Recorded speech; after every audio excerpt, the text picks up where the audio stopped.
Ultimamente, Marlos, os julgamentos daquelas pessoas envolvidas naquela baderna lá do 8 de janeiro, em Brasília, os julgamentos têm acontecido e lá em Brasília, especialmente lá no Supremo Tribunal Federal, já estão saindo algumas sentenças contra alguns daqueles réus que foram identificados, foram presos e foram processados. Queria te perguntar se você tem, como é que você tem acompanhado aí esses julgamentos e as condenações, se você tem, como é que você tem acompanhado e qual é a sua impressão sobre isso?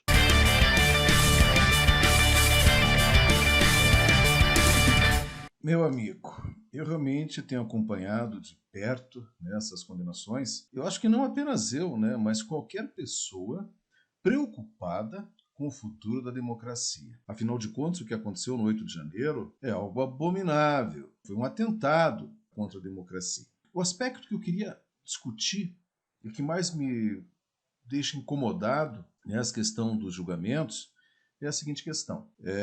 Eles fizeram algo errado? Fizeram. E o que eles fizeram de errado não é algo simples. Até chegaram para mim esses dias e comentaram: mas veja bem, o cara vai lá, comete um crime, tenta assassinar alguém ou assassina alguém e é condenado a 16 anos de cadeia. Até me citaram Suzane Richthofen, aquela que matou o cara que era da IOC. Pois é, não pegaram penas tão severas, né, ou penas parecidas. E olha a diferença da gravidade do crime. Tirar a vida de uma pessoa, sem dúvida nenhuma, é algo extremamente grave. Agora, por que a pessoa que me questionou, ela achava que atentar contra a democracia não é um crime de extrema gravidade? O que aconteceu ali, o que essas pessoas, o que esses homicidas fizeram, tiraram a vida de uma pessoa. É algo assim, abominável. Mas não é algo maior, ou é uma coisa difícil de você comparar a importância, como o que aconteceu nesse 8 de janeiro, com aquelas pessoas atentando contra a democracia. Afinal de contas, se é dado um golpe de Estado e esse golpe vai para frente, primeiro que é uma ruptura violenta com o Estado de Direito, contra a democracia. E isso vai afetar todo mundo, toda a sociedade brasileira. Então não é um crime contra uma pessoa, é um crime contra toda uma população, o que torna os atos de 8 de janeiro extremamente graves e que têm que ser levados a sério e que não podem passar de forma impune. E nós sabemos, como pessoas interessadas em história política, o que acontece em todo o Estado quando se chega ao poder através de um golpe de Estado. Se institui um regime autoritário e práticas comuns de regimes autoritários são tortura, violência política, fechamento das instituições, suspensão das liberdades democráticas, suspensão de direitos civis, atentado contra os direitos humanos. Isso em qualquer regime que passa por uma situação, em qualquer país que passa por um golpe de Estado. Isso aconteceu no Chile, isso aconteceu na Argentina, isso aconteceu no Brasil, isso aconteceu em todos os países que passaram por um golpe de Estado. Eu fico chocado de ver algumas pessoas minimizarem o que foi o ato de 8 de janeiro, esse atentado contra a democracia.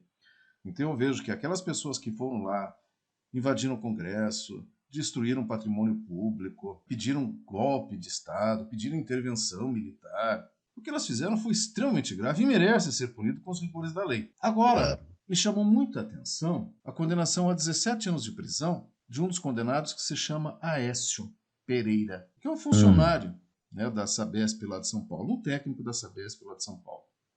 17 anos é uma pena longa. Eu me sim. imaginei na cadeia cumprindo 17 anos. Eu não consigo imaginar o quão sofrível seria estar nessa situação que ele se encontra hoje. Agora, a preocupação que eu tenho, meu amigo Carlos Magno, é a seguinte: isso é opinião minha. Eu penso que 17 anos, para um sujeito que nem o Aécio, foi um pouco excessiva a punição. E digo isso por quê? Não que não deva ser punido, acho que ele tinha que ser punido. Mas esse Aécio é um sujeito simples. Fui dar uma olhada na vida dele, pesquisar um pouquinho a vida dele. É um homem simples, pelo que eu pude perceber ali das leituras que eu fiz, é uma pessoa de classe média e classe média baixa, não é uma pessoa muito instruída. Do ponto de vista econômico, ele reflete o que é a maior parte dos brasileiros, ou uma boa parte dos brasileiros. Uma pessoa simples e que se envolveu numa situação como essa. Aí eu fiquei pensando, será que um sujeito como o Aécio é alguém que tem essa capacidade de articulação, de articular um golpe de Estado, de ter a iniciativa de estar lá? Foi lá de alegre, do nada? Eu me recuso a acreditar nisso. De uma coisa eu não tenho dúvidas, meu amigo Carlos Magno. Pessoas como Aécio, elas têm que ser punidas pelo que fizeram. Mas tem pessoas que merecem uma punição ainda maior. Tem pessoas que estão por trás encabeçando, pessoas que estimularam pessoas como Aécio. O Aécio é um cara perigoso para a democracia. Mas mais perigoso que o Aécio para a democracia, o Aécio Pereira e os outros dois condenados, eu cito ele como exemplo porque me chamou muita atenção o perfil dele. Mas tinha outro que era, acho que era entregador, né? Então, ou seja, pessoas simples que não iriam lucrar nada estando lá, que não iriam se beneficiar politicamente, que não iriam se beneficiar economicamente, e por que estavam lá, colocando as suas vidas em risco, e agora vão ter que pagar, passar anos na cadeia, por esse ato impensado.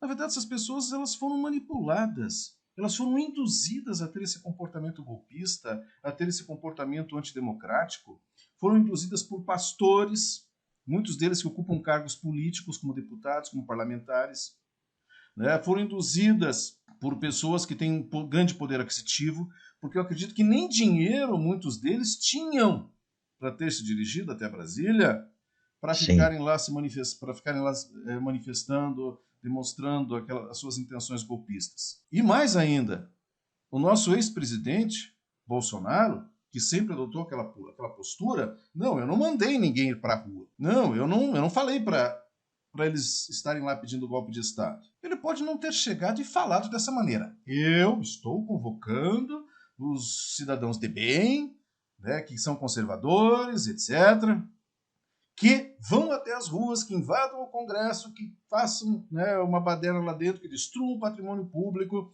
e que peçam intervenção militar. Ele não falou isso de fato. Mas ao longo de todos os seus 4 anos de governo, ele fez isso de maneira sutil.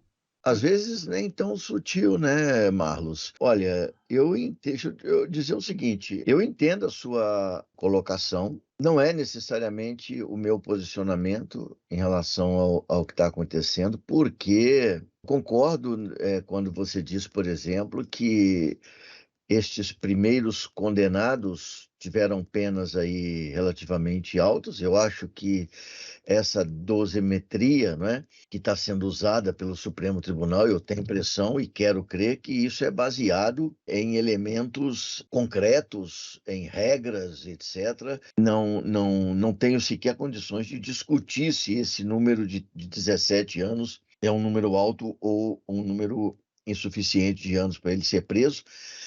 Sei que no Brasil, normalmente, as pessoas costumam ficar presas no máximo um terço da pena que pegam.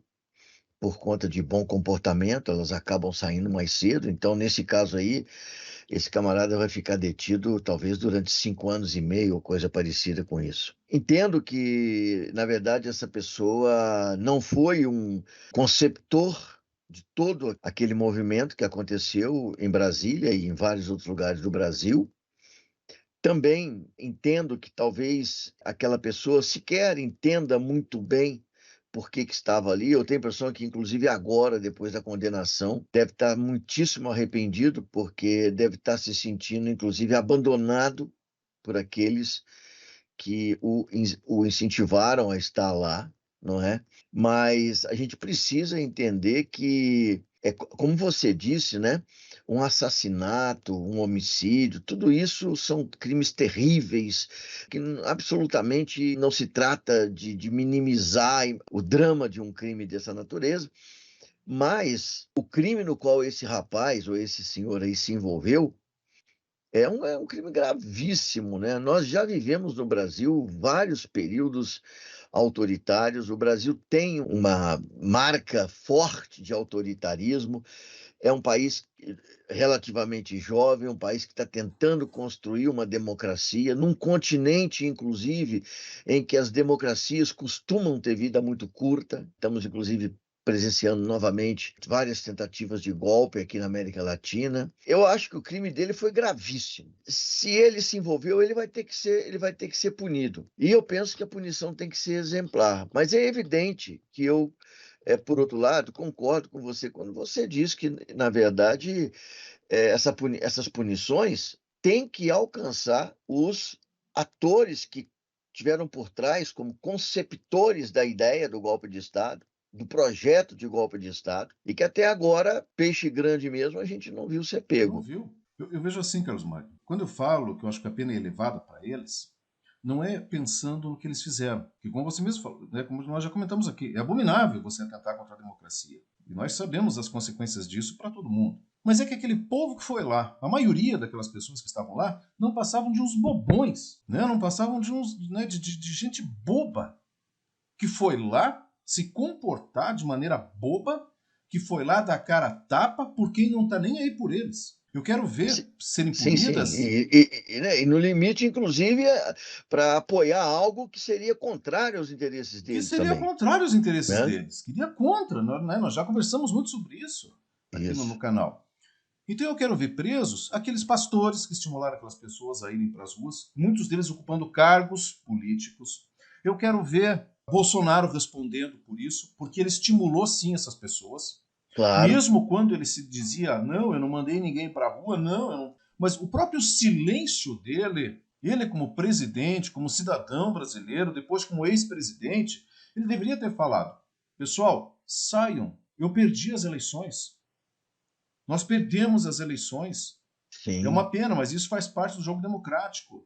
Então eu não quero que vocês fiquem nas ruas. Mas não, ele se calou. Esse silêncio dele foi uma demonstração clara de que ele estava gostando do que estava acontecendo, de que ele estava apoiando o que estava acontecendo. Então é. E não falo só do presidente Bolsonaro, mas da família Bolsonaro, né, dos outros filhos que ele tem, que também são políticos e apoiaram, né, de outros políticos dessa direita que hoje está aí no poder e que também apoiaram, fizeram vista grossa. Quando você pega Sim. Nicolas Ferreira, quando você pega Marco Feliciano, quando você pega Magno Malta, Zé Trovão, eu quero ver essas pessoas respondendo. Elas não foram no Claro. 8 de janeiro, não ficaram na frente dos quartéis, mas estimularam, incentivaram. Estimularam. E, inclusive, é bom lembrar, já que você fez esses comentários, que o silêncio do Bolsonaro veio no momento em que o fogo já tinha se alastrado no país. E esse fogo que se alastrou, não se alastrou por causa do silêncio do Bolsonaro, se alastrou por causa das falas do Bolsonaro. Questionando Né? as instituições, questionando a democracia, questionando o sistema eleitoral, questionando né? Isso, inclusive mentindo de maneira afrontosa ao país. Bolsonaro passou 3 anos, Marlos, dizendo que tinha provas de que as urnas eletrônicas haviam sido manipuladas, inclusive na eleição que ele ganhou. Porque, segundo ele devia ter ganho no primeiro Primeiro turno. turno. E ele dizia que tinha provas e que as ia revelar. Até que, finalmente, um juiz ou um desembargador, não me lembro agora 100%, instou Bolsonaro a apresentar as provas. E aí ele, numa cara de pau, numa atitude criminosa, ele disse que não tinha provas. E desde então, ele continuou com essa ladainha, com essa retórica, e quando ele fez o silêncio, foi o silêncio para não reconhecer o resultado das eleições. Ou seja, ele falou para a população que estava lá enfurecida e alucinada na frente dos quartéis, olha, eu não reconheço, significa dizer que essas eleições não foram limpas. Então, sim, através do silêncio, ele foi decisivo.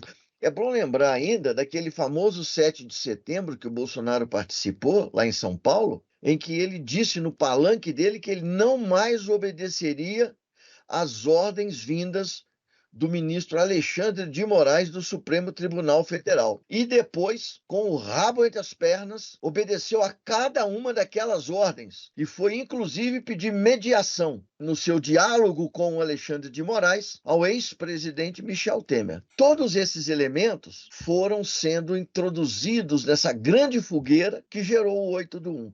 Bolsonaro, você tem toda a razão, eu concordo com você, é o grande responsável por isso.